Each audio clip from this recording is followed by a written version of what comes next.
علیکم ورحمۃ اللہ وبرکاتہ وبہ نستعین اما بعد فاعوذ باللہ من الشیطان الرجیم بسم اللہ الرحمن الرحیم انما یخشی اللہ من عبادہ العلماء۔ بے خوف چلے سنگینوں پر اور روک لی گولی سینوں پر، لکھا ہے ہماری جبینوں پر، ہم سر کو جھکانا کیا جانے۔ قابل قدر معزز سامعین اعظام، آج کی اس باوقار انجمن میں ہم 15 اگست کی مناسبت سے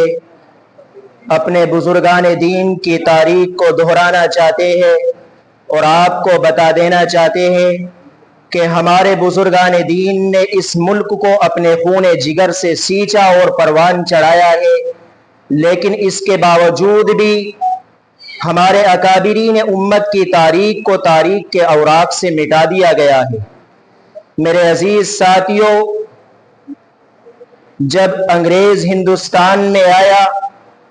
اور ہندوستان کی سرزمین پر اس نے اپنے ناپاک قدم رکھے، اس وقت سب سے پہلا صوبہ اور سب سے پہلا مقام اور شہر جہاں انگریزوں نے ظلم کے پہاڑ توڑے اور ظلم و جبر کے عجیب و غریب نظارے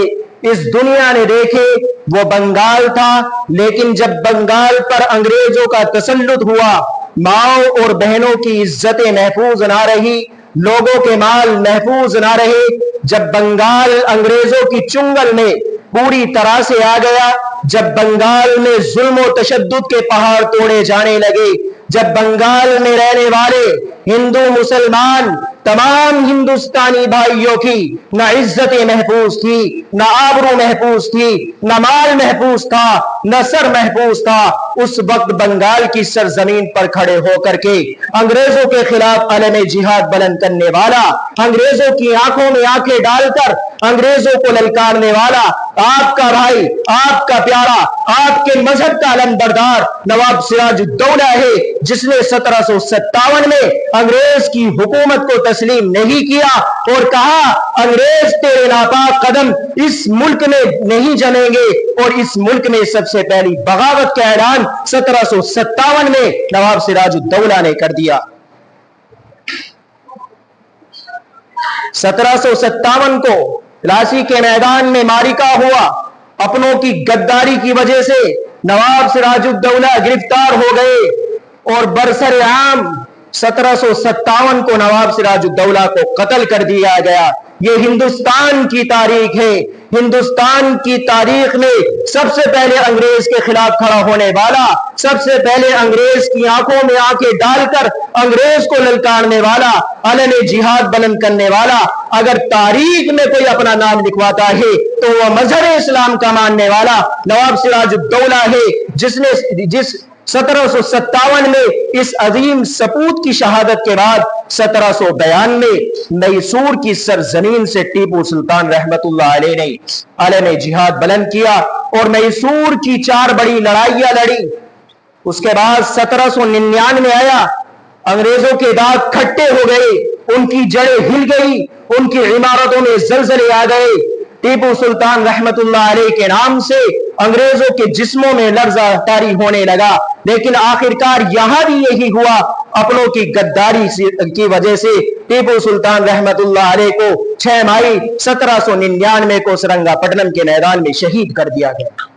یہ دوسری لڑائی لڑنے والے بھی ہمارے بزرگان دین ہے، ہمارے بزرگان دین ہے جس نے یہ دوسری لڑائی لڑی ہے۔ اس کے بعد 1803 میں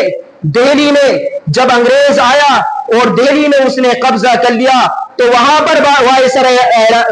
پر اعلان کیا وائسرائے برطانیہ نے کہ آج سے یہ ملک غلام ہوا،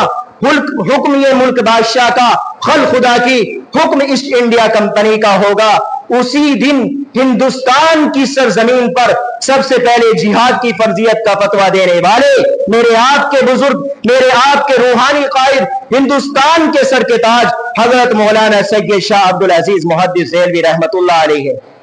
جنہوں نے جہاد کی فرضیت کا فتویٰ دیا۔ جب انگریز نے یہ حکم لاگو کر دیا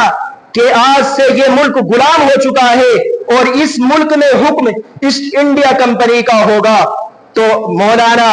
سید شاہ عبد العزیز محدث دہلوی رحمت اللہ علیہ نے بھی کہا کہ حکم بھی اللہ کا ہوگا، بادشاہت بھی اللہ کی ہوگی، حکمرانی بھی اللہ کی ہوگی، سلطنت بھی اللہ کی ہوگی۔ نہ انگریز کی حکومت تسلیم ہے، نہ انگریز کی بادشاہت تسلیم ہے، نہ انگریز کی حکمرانی تسلیم ہے، نہ انگریز کی سلطنت تسلیم ہے، بلکہ ہم رب ذوالجلال کی سلطنت کو تسلیم کرتے ہیں اور کرتے رہیں گے۔ بالآخر یہ قافلہ بالا کوٹ کے پہاڑوں پر پہنچا، وہاں ایک معرکہ ہوا، ایک طرف 3000 کا لشکر تھا، دوسری طرف 20,000 کا لشکر راجہ رنجیت سنگھ کا بیٹا شیر سنگھ لے کر کھڑا ہو گیا۔ حضرت شاہ اسماعیل شہید اور سید احمد شہید رحمت اللہ علیہ نے کہا، اے شیر سنگھ تو ہمارا بھائی ہے، تو بھی ہندی ہے، ہم بھی ہندی ہے، ہمارا تمہارا کوئی اختلاف نہیں ہے، بلکہ ہمارا جو اصل دشمن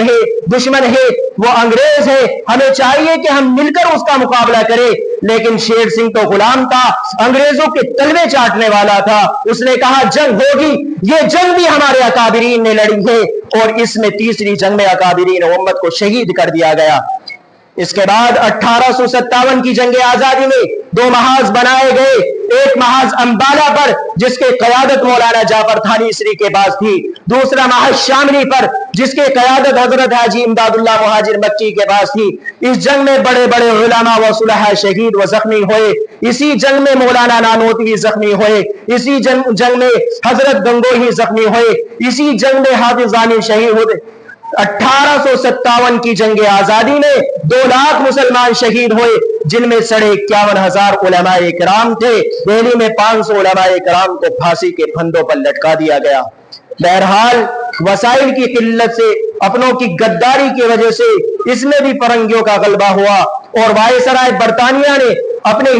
ہندوستانی مشیروں سے رائے طلب کی کہ بتاؤ ہندوستان کی سرزمین پر ہماری حکومت کیسے آ سکتی ہے؟ تو ہندوستانی مشیروں نے رائے دی کہ سب سے پہلے مسلمانوں کے قلب و جگر سے جذبہ جہاد کو ختم کرنا ہوگا، اس کے بعد علماء کرام کو ختم کرنا ہوگا، اور قرآن کریم کو ختم کرنا ہوگا۔ 1861 میں 3 لاکھ قرآن کریم کے نسخے بدبخت انگریزوں نے جلائے۔ مسٹر ٹامسن اپنی کتاب میں لکھتا ہے 1864 سے لے کر 1867 تک یہ 3 سال ہندوستان کی تاریخ میں بڑے المناک اور دردناک سال گزرے ہیں۔ ان 3 سالوں میں 14,000 علماء کرام کو تختہ دار پر لٹکا دیا گیا۔ ٹامسن کہتا ہے کہ دلی کے چاندنی چوک سے لے کر خیبر تک کوئی ایسا درخت نہ تھا جس پر علماء کی گردنیں نہ لٹکی ہوئی ہو۔